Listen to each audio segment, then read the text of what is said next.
Welcome back to Conflicts of Interest. This is episode 793, and today is May 2nd, 2025. I'm the host of the show, Kyle Anzalone.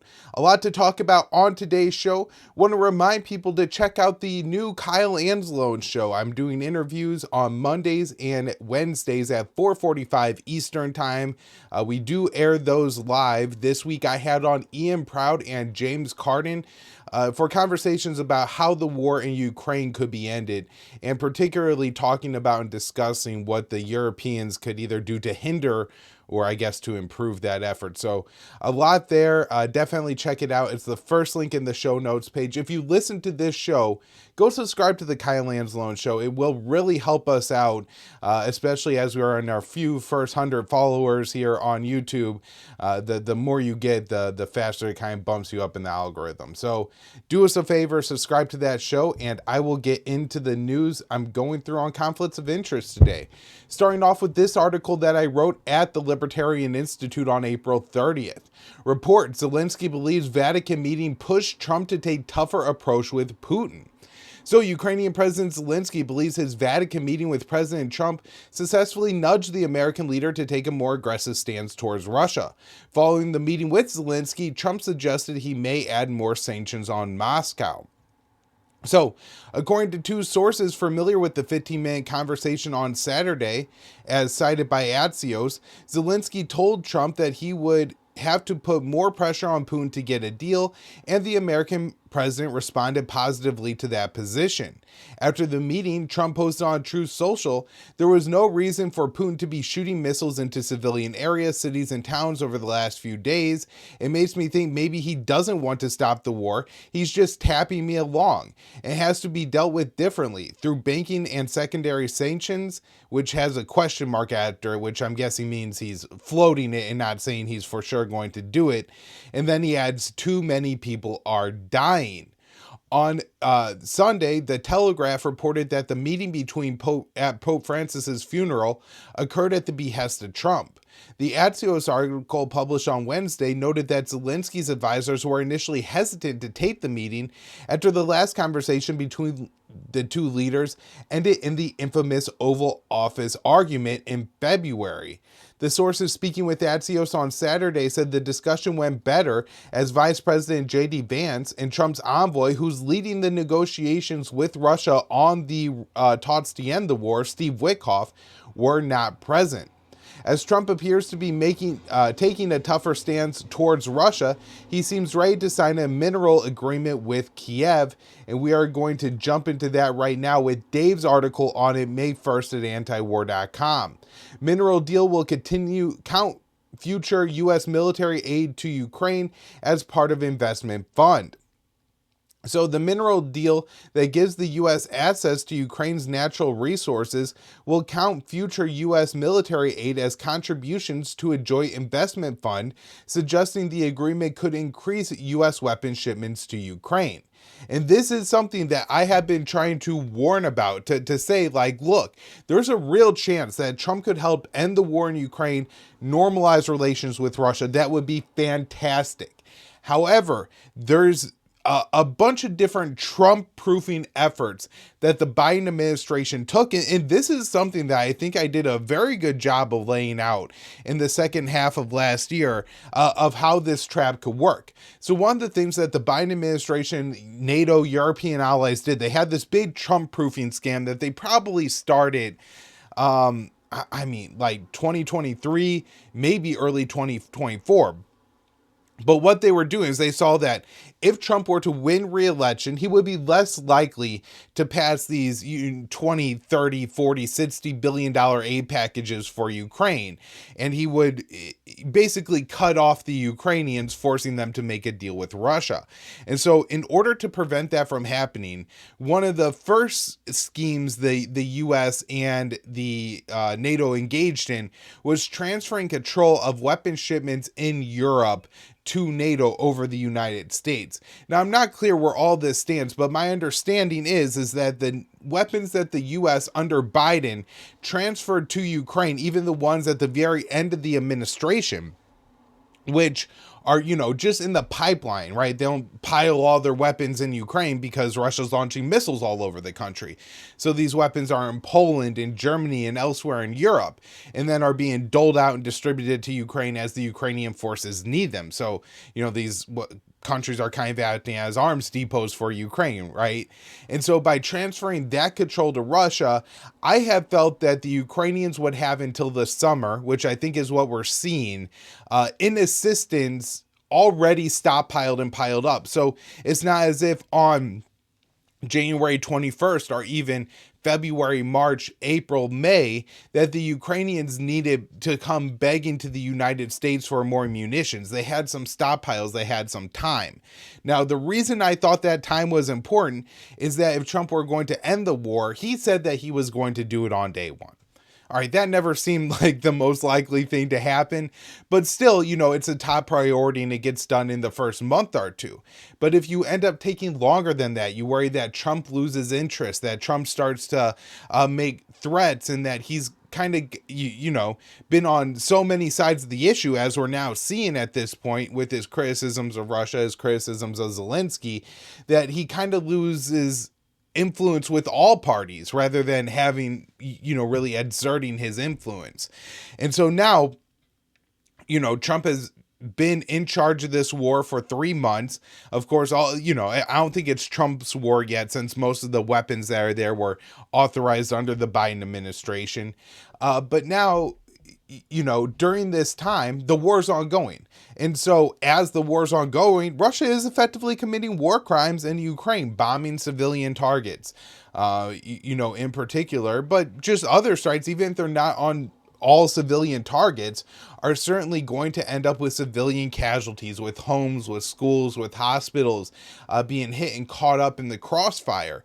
And so all of this is being used to try to pressure Trump away from engaging in talks with Russia. How could you talk to Vladimir Putin as he's bombing hospitals, as he's bombing civilian targets? Is I'm sure what Trump is hearing day after day after day after day. And I think this is something that may wear on the president. So that was part one. Part two was the Europeans getting in the way, that the Europeans want to go along with this. And even Trump did pull the American plug on military aid. And as much as I don't think it's feasible for the Ukrainians to long-term replace the U.S. assistance to Ukraine, they could do it for a month or 2 or 3, maybe 6, right? So a short period of time. Now, the U.S. intelligence sharing is more important.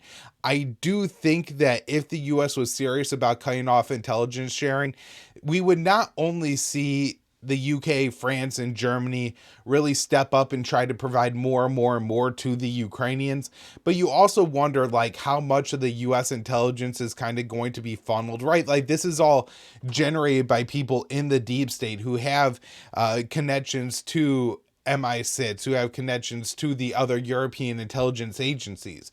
And who's to say that they won't, give this intelligence to the Europeans, who could then pass it to the Ukrainians. And so I don't think that's even a catastrophic cutoff right away if we cut off the intelligence sharing. And then part three was this mineral deal. And this is something that Lindsey Graham started talking about in November. And I was instantly on top of this, saying that this is a real threat. This is, I think, the thing that could convince Donald Trump to actually pursue this war and to embroil the Americans deeper into this proxy conflict. And so if Zelensky is sitting on a pile of cash, whether it's the Europeans' cash, whether it's cash that Ukraine gets from selling natural resources or whatever else, if Zelensky has $1 billion and comes to Donald Trump and he says, I'm willing to buy Patriot missiles, I'm willing to buy HIMARS, I'm willing to buy artillery shells, will you send them to me? I think there is a less than 10% chance that Donald Trump says no. And so when we get this investment fund, this mineral deal that they've been talking about, where the U.S. is going to get, they say billions, but millions of dollars, some amount of money from Ukraine's natural resources, I don't think Trump is going to be able to help himself but to take this money and sell the Ukrainians more weapons. And so from Trump's perspective, I think he's going to be like, oh, well, this is different because we're not giving away. That's what Biden did wrong. That's what was wrong with Uncle Sucker, right? Is that he was just giving away all the weapons to the Ukrainians. That's bad. What we should have done is we should have sold Ukraine the weapons. That way, the American businesses made money off it. Now, of course, the American businesses made money anyways because it was our tax dollars that provided them there.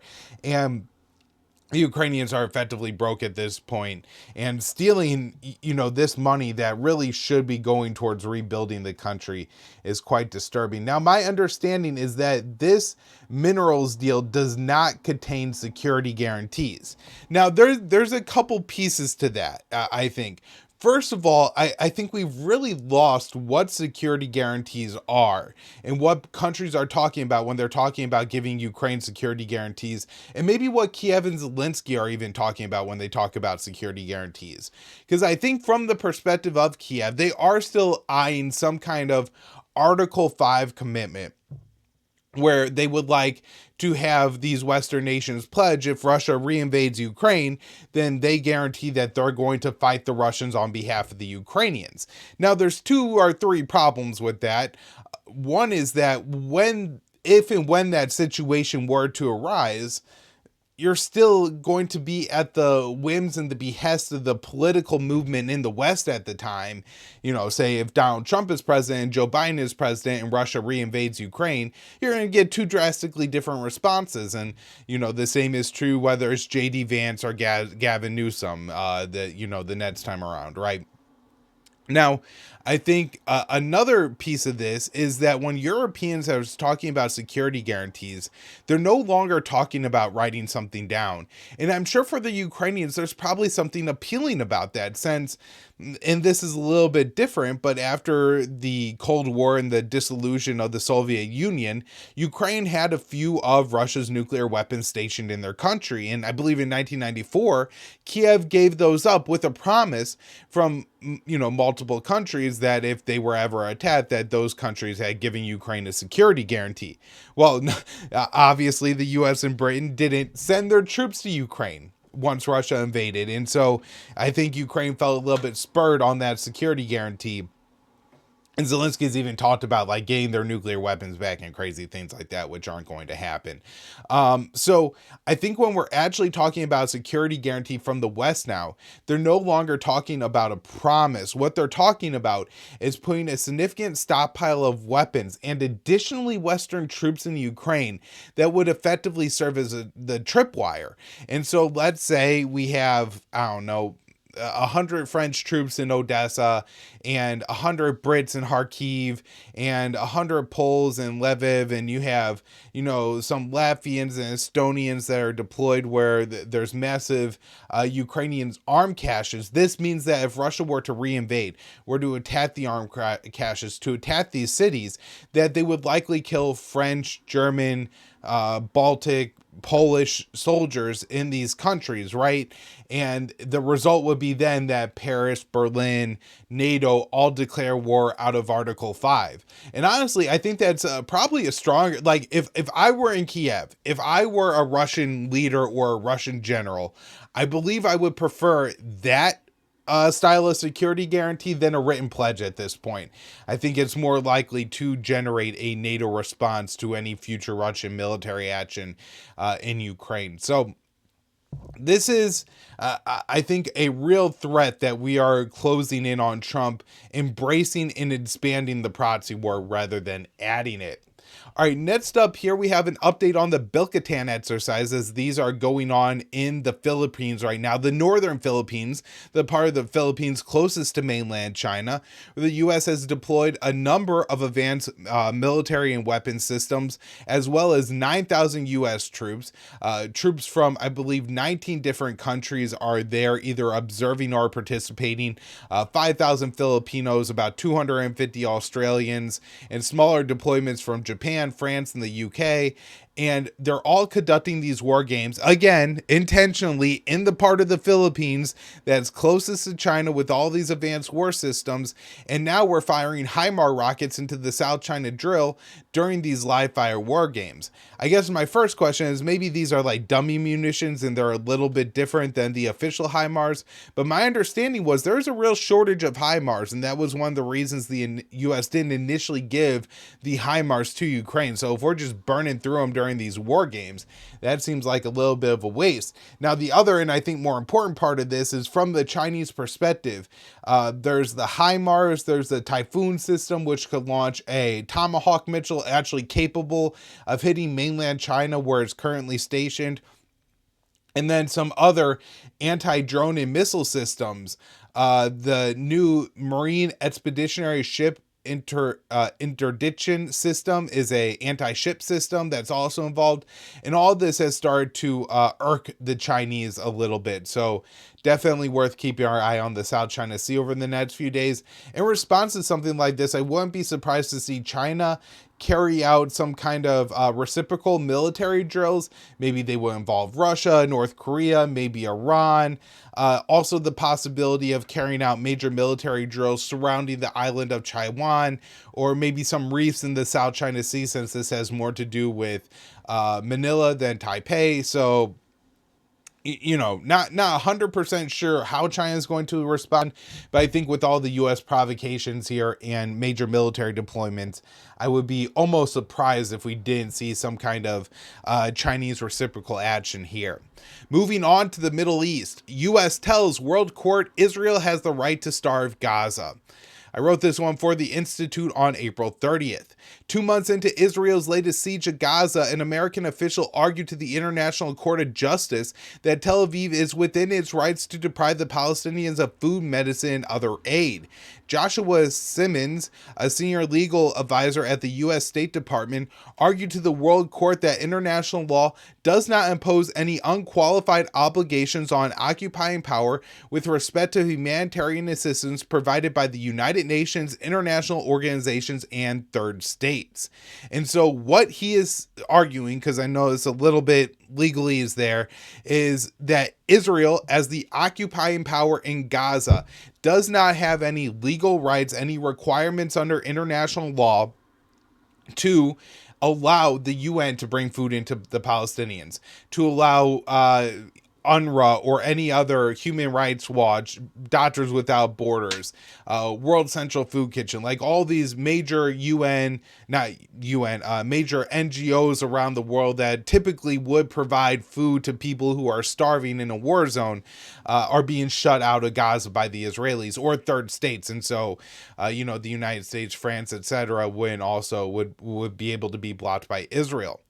So the UN's top court is holding 5 days of hearing to decide what obligations Israel has to the Palestinians under its military occupation. The UN General Assembly asked the court to consider whether Tel Aviv is required to allow the UN Palestinian Aid Agency, or UNRWA, to bring food, medicine, and other basic survival needs into Gaza. Simmons argued Tel Aviv was not required to work with UNRWA to ensure Palestinians have food and other essential goods. He said there are serious concerns about UNRWA's impartiality, including information that Hamas has used UNRWA facilities and that UNRWA staff participated in the October 7th terrorist attack against Israel.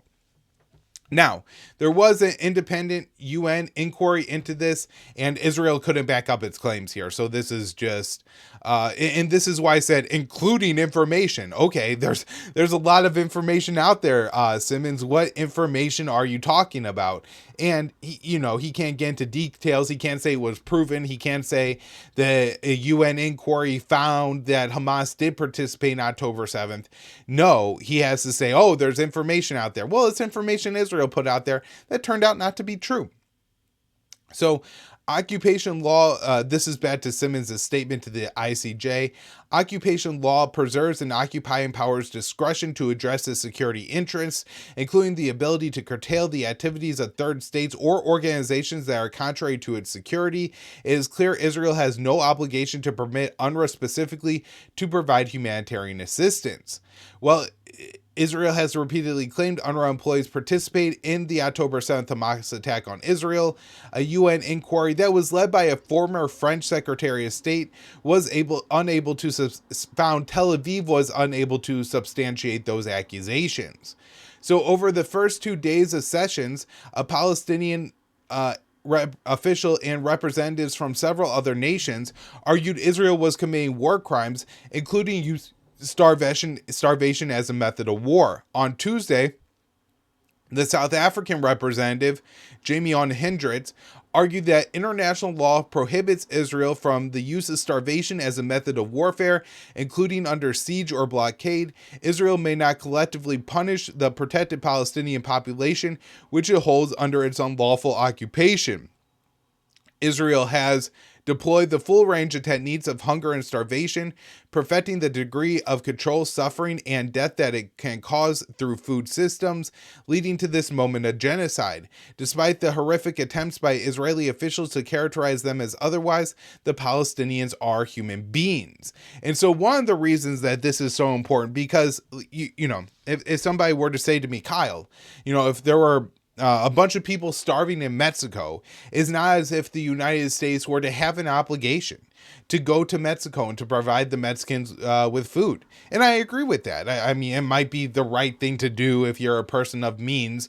You may have, this is something you would assign to yourself, a moral obligation or not, to, help those people out. But that is not the case here, right? This would be like taking, the south side of Chicago or something like that. And let's say the government of Chicago said, we have all this violence coming out, particularly the south side of our city. And so we're going to wall it off from the rest of the city. And we're not going to allow food into there. Well, then they would have an obligation to make sure those people are fed, because they're effectively then under an occupation, right? And so that would be the difference. Like when you wall off a population that you have a full monopoly on violence over, then you do have an obligation to not starve all those people to death, right? Like it's like leaving a dog chained up somewhere and not giving it any food. The dog doesn't have any ability to get its own food, so you do have to feed it. Or if it starves to death, you're responsible for starving it to death, right? So while Tel Aviv did not send an official to mount a defense to the court, Israel did submit a written brief. It claimed that the case is part of an abusive and systematic campaign that regrettably weaponizes international law and international legal institutions with the aim of depriving Israel of fundamental rights according to sovereign states, including the right to defend itself. And this is always what you hear from Israel and its defenders in the US. Oh, poor Israel. Everybody just wants Israel to be so vulnerable, and it's really the Palestinians that are vulnerable. It's the Palestinian children that are starving to death. It's not the Israeli children that are unable to get food. It's not the Israeli children being gunned down in the streets day after day after day, being blown apart by bombs. It's the Palestinian children.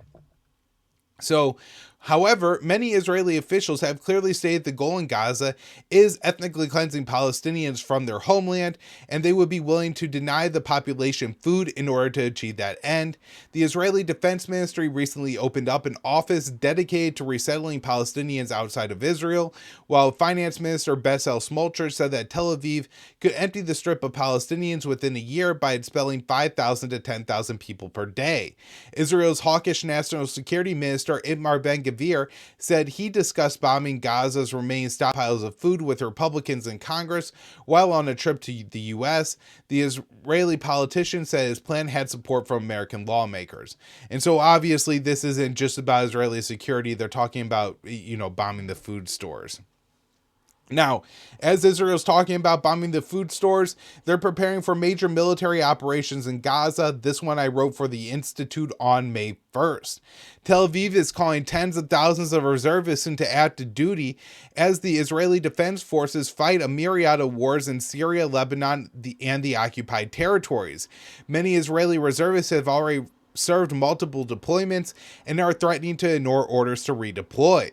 According to Haaretz, Tel Aviv is preparing tens of thousands of orders calling reservists to active duty.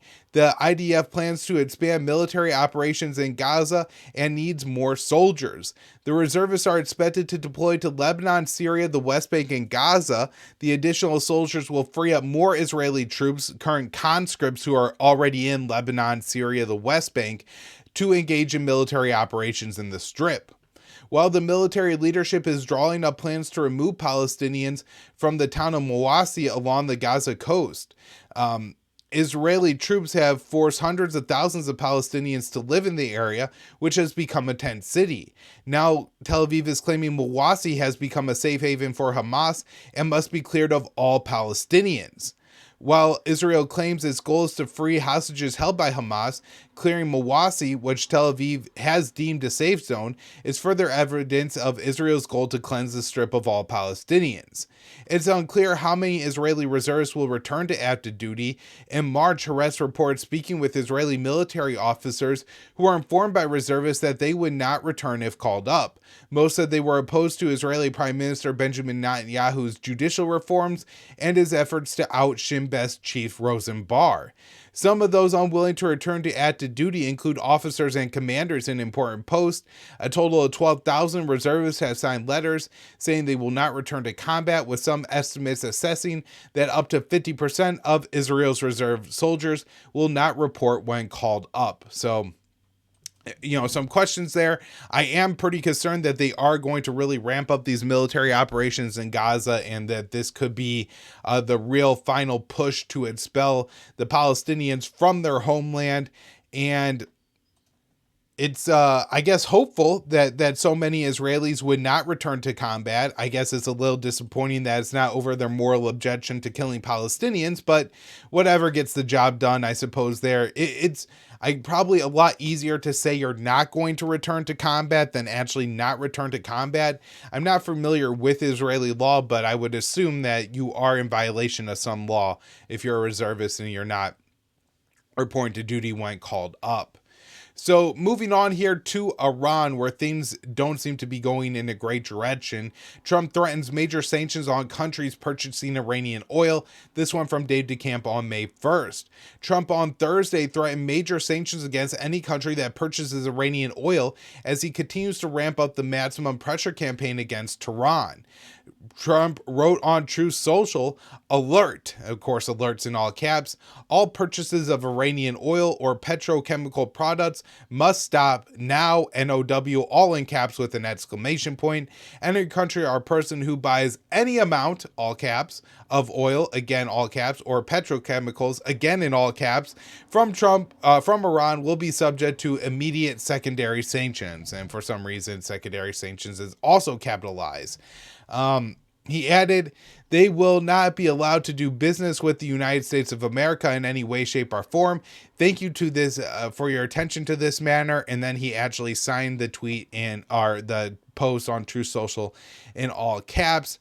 So the post effectively amounts to a threat to impose major sanctions on China, the largest buyer of Iranian oil. I would imagine that Venezuela will also be on the top of that list. I think they buy a lot of petrochemicals from Iran, something that's happened as the U.S. has tried to effectively cut off both of those countries from the world. Wrapping up here with a few stories on Yemen. Yemen's Houthis announced new attack on Israel and U.S. aircraft carrier. And so, again, we have all these strikes. We have all this action that's meant to put a stop to the Houthis, or Ansar Allah, interfering with Israeli-linked shipping in the Red Sea. And because of all the bombing of the Houthis, they've expanded that to target American aircraft carriers in Israel with missiles and drones. Particularly the aircraft carrier, they had at least one success by forcing one of the aircraft carriers in the Red Sea to dump an F-18, a $64 million fighter jet, overboard during an invasive remover. Now, last up here, U.S. GBU-39 bomb remnants found at location of strike of Yemen migrant facility. So the remnants of a U.S. GBU-39 bomb were found at the location of a U.S. airstrike on a migrant facility in Sada in northwestern Yemen.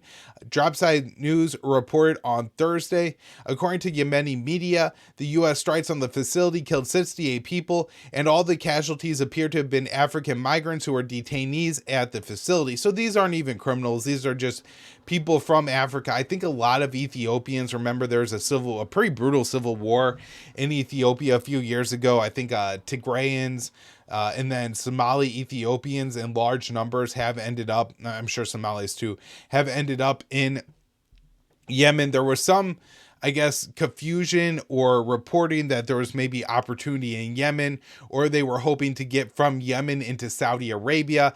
The Saudis are pretty strict on their border. They will fire even artillery shells, mortar rounds at migrants attempting to cross. They've gunned down women and children attempting to cross. And so a lot of these migrants, these African migrants, get stranded in Yemen. I guess the Houthis probably don't have a lot of ability, so they pack them into these migrant facilities, and now the U.S. is bombing those. Very disturbing. Not sure why they would bomb the migrant facility. There, I guess, a couple possibilities: missed intelligence. I've also read that the U.S. is using the Saudi targeting list from back when they were bombing Yemen from 2015 until 2022, and this was a site bombed by Riyadh, I believe, about 5 or 6 years ago. So maybe it's in relation to that. All right, bye. That's the show for today. Thank you all so much for tuning into Conflicts of Interest. Again, do me a huge favor. Head on over to the YouTube channel for the Kyle Anzalone Show and subscribe. It will make a big difference for us. We are having a lot of big guests on the show just this past week and in the coming weeks, and I would like to have a pretty good audience for them to come and talk to and have these conversations. So help me out with that project, and I will talk to you all next week.